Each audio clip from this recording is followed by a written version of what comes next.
தென்காசி மாவட்டத்தில் 2, 3 நாளாக மழை வெறிக்காமல் பெஞ்சிட்டு இருக்கிறதுனால பள்ளிக்கூடத்துக்கே லீவ் விட்டுட்டாங்க. அப்புறம் உங்கள் ஊரில் மழை இருக்கா? நீங்கள் எந்த ஊர்லேருந்து பார்க்குறீங்க? உங்கள் ஊர் பள்ளிக்கூடத்தில் லீவ் விட்டாங்களா அப்படின்னு சொல்லுங்கள். எங்கள் ஊரில் ஒரே மழை தாங்க.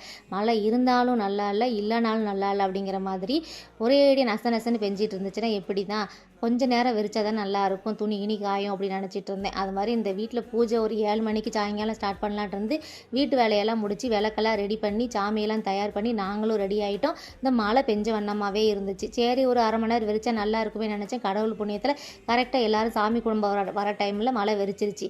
அப்படியே வந்து சாமியை கும்பிட ஆரம்பிச்சாச்சு. இந்த மாதம் பார்த்திங்கன்னா ஒரு 30 நாளோ 40 நாளோ இந்த பூஜை வந்து எல்லார் வீட்லேயும் பண்ணுறாங்க.